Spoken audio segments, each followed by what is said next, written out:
Si l'on considère cette tendance permanente à la révolte, ce feu de l'inlassable ardeur qui fait du rêveur un combattant, dès qu'il s'agit d'une affaire sacrée pour lui, on pourrait le compter parmi les romantiques. Tel est le portrait d'Hermanès, présenté à l'occasion de la remise du prix Nobel de littérature à Stockholm qu'il a reçu en 1946. Voici l'utopie pessimiste d'Hermanès, extrait du roman Le jeu des perles de verre. C'est le chef-d'œuvre d'Hermanès. Dans l'Allemagne de l'entre-deux-guerres, l'auteur est censuré pour ses positions contre le nazisme. Trouvant refuge dans l'écriture, il signe ce récit d'anticipation d'une grande lucidité sur le déclin de la culture.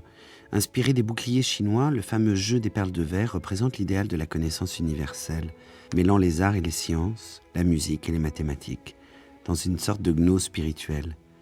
Le livre raconte la vie du maître du jeu, appelé en latin Ludi Magister, au sein d'une institution pédagogique appelée Castalie, du nom de la muse des poètes dans la mythologie grecque. Le nom de son héros, Joseph Vallet, est un hommage au personnage de Goethe dans les années d'apprentissage de Wilhelm Meister.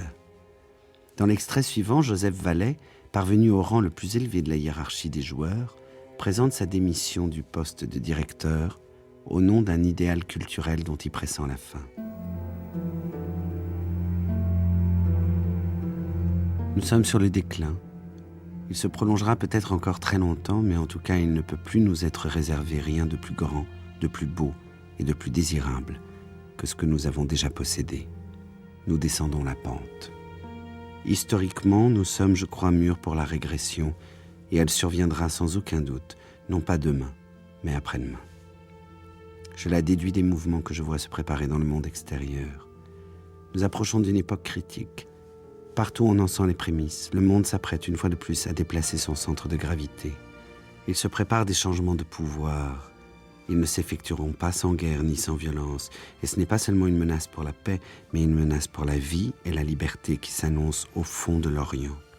Même si notre pays et sa politique observent une attitude de neutralité, même si notre peuple persiste unanimement, et il n'en fait rien, dans le maintien de l'ordre actuel, même s'il veut rester fidèle à l'idéal castalien et à nous-mêmes, ce sera en vain.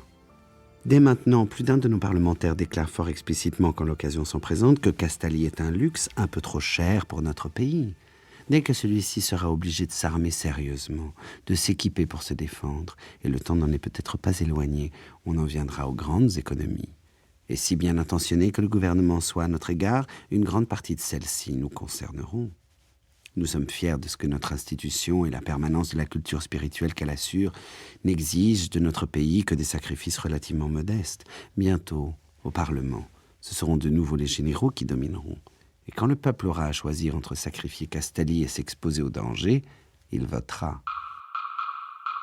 Quand dans les conflits des intérêts, la vérité est en danger d'être dévaluée, défigurée et violentée comme l'individu, la langue, les arts, comme toute création organique est le fruit subtil de toute autre culture, alors notre unique devoir est de résister et de sauver la vérité. Le castalien ne doit donc pas devenir un politicien. L'esprit n'est bienfaisant et noble que lorsqu'il obéit à la vérité. Dès qu'il la trahit, dès qu'il perd le respect, qu'il devient vénal et souple à discrétion, il est le diable en puissance.